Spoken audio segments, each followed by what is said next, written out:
Guys, আজকে যে টপিকটি পড়াবো সেই টপিকটি হলো ইলিয়াডের ইনভোকেশন পার্ট। কল্যাণী ইউনিভার্সিটিতে ইলিয়াড থেকে 10 মার্কসের কোশ্চেন করা হয়। এখন এই 10 মার্কসের কোশ্চেন করতে গিয়ে আমাকে কতগুলো টপিক অবশ্যই ইলিয়াডের ওপর সেইগুলো থরলি ডিসকাস করতে হবে। এখন সেইগুলো ডিসকাস করার আগে, সমস্ত টপিক ডিসকাস করার আগে প্রথম যে টপিকটি রয়েছে তার নাম হচ্ছে invocation or epic convention part. Invocation আসলে এপিক কনভেনশনের মধ্যে অন্তর্গত। এপিক কনভেনশন হচ্ছে কি, এপিক লেখার সময় কতগুলো রীতি বা রুলস বা রেগুলেশন ফলো করতে হয়। এখন এই রুল বা রেগুলেশনের মধ্যে এপিকের ফিচার্স পর্যন্ত রয়েছে। এপিকের ফিচার্স আমি অলরেডি ডিসকাস করেছি, আলোচনা করেছি। আমি আর একবার শর্ট বলে দিচ্ছি। Epic has to be long words. Epic has to be heroic quality, has to have heroic quality. Epic has a certain hero or protagonist who has so much strength and prowess. And in order to show his prowess and strength, the poet of the certain epic described the heroic couplets, or sometimes you can have not heroic couplets, you can say blank verse in English. Epic লেখার সময় আরও কতগুলো features আছে, যেরকম presence of supernatural elements. Supernatural elements মানে god হতে পারে, goddess হতে পারে, ডিমন্স হতে পারে। সেটা নেগেটিভ পজিটিভ দু অর্থেই হতে পারে। আর কি এপিক ফিচার্সের মধ্যে? এপিকের স্টাইল হচ্ছে গ্র্যান্ডার। ল্যাঙ্গুয়েজ, যদি ল্যাঙ্গুয়েজের কথা আমরা বলি, language has two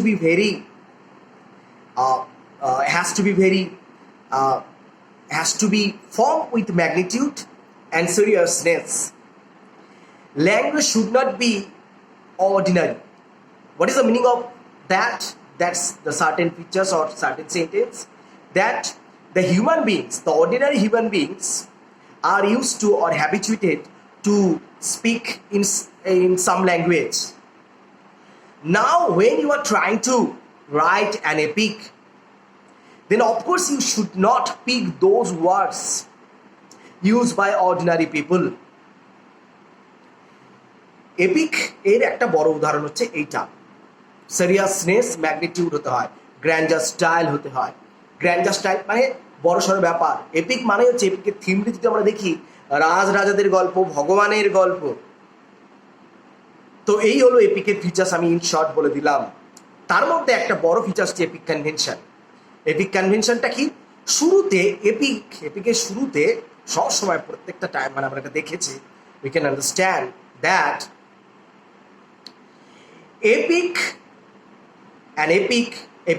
the poet of an epic has to invoke Calliope or the muse of poetry. Calliope, Calliope, Calliope অথবা Kalliope, দুটোই ধরা হয়। ক্যালিওপে হচ্ছে জিউজের সন্তান, জিউজ আর নিমাসিনের সন্তান, 9 বোনের মধ্যে একজন, যিনি কবিতার দেবী। এবং তাকে ইনভোক করে বা তাকে আহ্বান করা হয়। কেন আহ্বান করা হয়? যাতে কবি যে এপিকটি লিখবে সেই এপিকটি খুব দারুণভাবে লেখা হয়। আমাদের দেশে যেরকম দেবী সরস্বতীকে আহ্বান করা হয়েছিল রামায়ণ এবং মহাভারত লেখার সময়। বেদব্যাস মহাভারত লিখলেন, সেই সময় কিন্তু সরস্বতী দেবীর বর্ণনা করেই লিখলেন।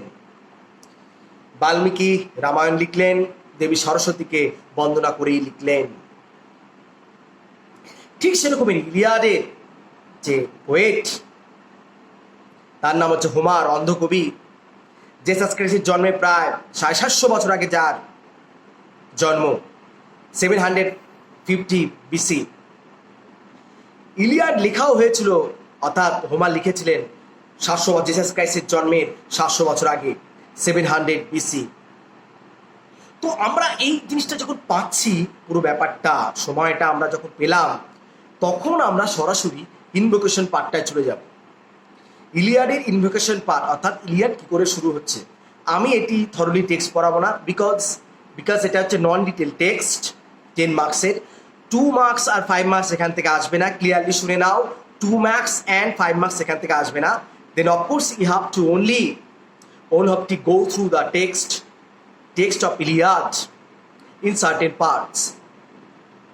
As in other words, you can say that you have to read between the lines, you have to read between the lines, or you have to read in detailed version in some parts of Iliad, not all the parts. Now I am coming to the certain text that is called invocation of Iliad. আমি এবার just টেক্সটটা just start করব। কি বলছে দেখো, দেবী ক্যালিওপেকে আহ্বান করছেন Iliad. Anger শুরুতে কি বলছে, Singh goddess, the anger of Achilles son of Peleus, that accursed anger which brought the Greeks endless sufferings, the saints of mighty souls of many warriors of Hades to Hades, leaving their bodies as carrion for the dogs, and a feast of the birds, and the Zeus' purpose was fulfilled. It all began when Agamemnon, the lord of men, and godlike Achilles quarreled and parted. বলছে হে ভগবান দেবী, হে ভগবতী দেবী। আচ্ছা আপনি বলুন তো, Achilles যিনি নাকি পেলিয়াসের সন্তান, রাজা পেলিয়াসের সন্তান, যার মায়ের নাম হচ্ছে থেটিস, যিনি একজন জলের পরী, সি নিম্ফ। আচ্ছা আপনি বলুন তো তার এত রাগ কেন হলো? কি এমন ঘটনা ঘটলো যাতে তার রাগ ঘটে গেল?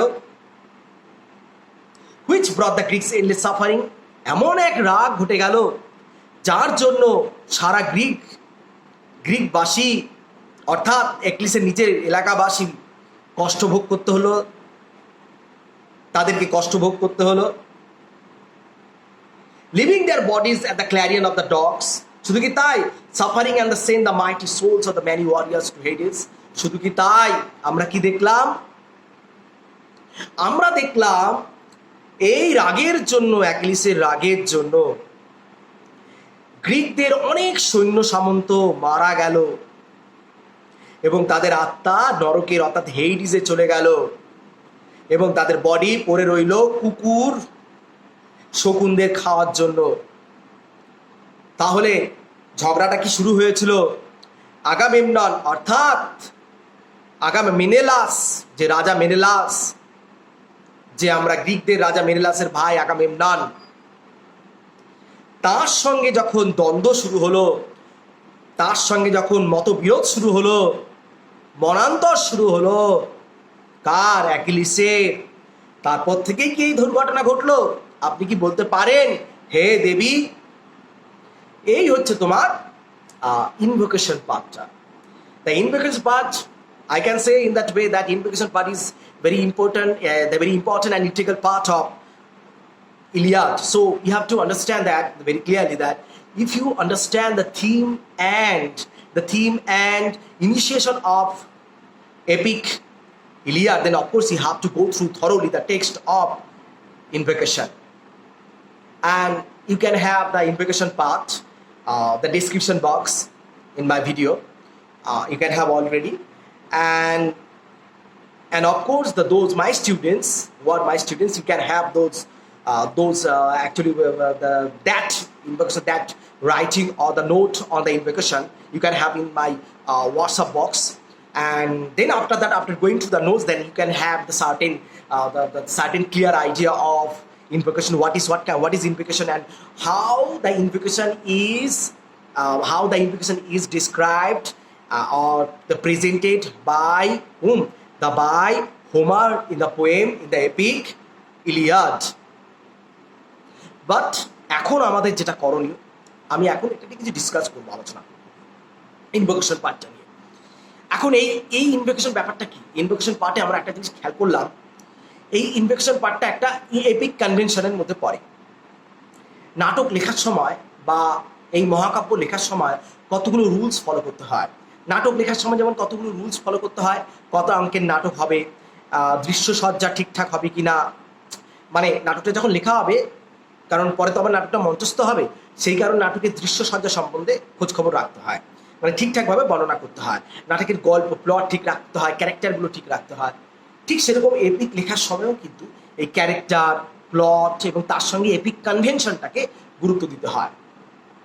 এপিক কনভেনশনের যে পার্টটা আমি এখানে ডিসকাস করতে চলেছি সেটা হচ্ছে ইনভোকেশন পার্টটা, অলরেডি আমি পড়ালাম। এই ইনভোকেশন পার্টের মধ্যে আমরা একটা ইম্পর্টেন্ট জিনিস খুঁজে পেলাম। We can have the certain important and significant part. We can have here important significant part. That is what? That is you can the clear idea of theme, or what is the theme of the theme of Iliad will be. You can have the certain idea. সেই certain আইডিয়াটাই কিন্তু আমরা পেতে চলেছি। সেটা হচ্ছে আমরা এখন জানতে পারলাম first we can have the clear, we can understand that, we can get it that the theme of Iliad is the anger between Agamemnon and Achilles. It is not that the people are trying to say all the time that the theme of actually the real cause of the Iliad, or the main theme of the Iliad is basically escaping of Helena or Helen with Paris towards Troy. And after that all the this episode, the elopement of Helena with Paris is the main theme of the Iliad, is considered somehow by the people and so much readers. But it is not like that. You have to understand and you have to get into the core part of this epic, that is anger of Achilles. Achilles কেন রাগ করলো? Achilles রাগটা করার কারণটা কি? রাগ করার কারণটা কি সেইটা আমাকে খুঁজে বের করতে হবে। তো এই যে অ্যাকিলিস রাগ করলো, এই রাগ করার পর ধ্বংস হয়ে গেল, গ্রিসবাসী প্রচুর লোক মারা গেল, তাহলে কোথাও না কোথাও কবি কি করলেন বলো তো দেখি? কবি যেটা করলেন, উনি বেসিক্যালি যেটা করলেন, কি করলেন? উনি করলেন কি না, মাঝখানের কিছু ব্যাপারটা, ক্লাইম্যাক্সের একটু ঘটনা তিনি প্রথমে শুনিয়ে দিলেন। আর একটা কোরাসের মতো, গ্রিক নাটকে যেমন কোরাসরা যেটা করে থাকেন, নাটকের মাঝখানের অংশটা অনেক সময় বলে দেন। লাতিনে এর একটা নাম আছে, একে বলা হয় in medias res, in medias, MEDIAS res, RES res, in medias res লাতিনে বলে এটাকে, লাতিন ভাষায়। ইংলিশে কি বলে? In the middle of things. বাংলায় কি বলে? কোনো কিছুর মাঝখান বা মধ্যবর্তী অংশ। In medias res means in the middle of things. Why? Of course, you can have the certain clear idea of the theme of Iliad. That you have what? That you have the theme of the Greek, theme of the Greek and the Troy, the fight between the Greek and the Trojans, or you can say yes, between Greeks and Trojans. So this theme is, of course, you know that there is this theme of the happens or occurs in the middle of the epic. So when you have the theme of middle of the epic, then you can understand that the epic, the poet has the certain aim or ambition or object to do something. That is what? That is the epical qualities has to be explored. Epical qualities have to be explored. Epical qualities means, you know that is in medias res. তো epic কনভেনশনটা হচ্ছে in medias race. আমি আশা করি বোঝাতে পারলাম। এই epic কনভেনশনটা হচ্ছে কি, অনেকটা মাঝখান অর্থাৎ মধ্যবর্তী অংশটা, নাটকের এই কবিতার মধ্যবর্তী অংশটা কিছুটা জানিয়ে দেওয়া হলো। তার সঙ্গে আমরা জানতে পারলাম, থিমটাও জানতে পারলাম যে কি করে ট্রয়দের মধ্যে, ট্রয় আর গ্রিস, মানে তোমার হচ্ছে গ্রিস, যে তাদের মধ্যে যুদ্ধটা কি করে হলো। ট্রয় নগরীর বাসিন্দাদের বলে ট্রোজান, আর গ্রিস দেশের লোকদেরকে বলা হচ্ছে গ্রিক। তো এই হচ্ছে তোমার এপিক কনভেনশন। তো আজকে আমি এইটুকুনি এপিক কনভেনশন ডিসকাস করলাম। আশা করি বুঝতে পেরেছি এপিক কনভেনশন জিনিসটা কি। ওকে, থ্যাংক ইউ।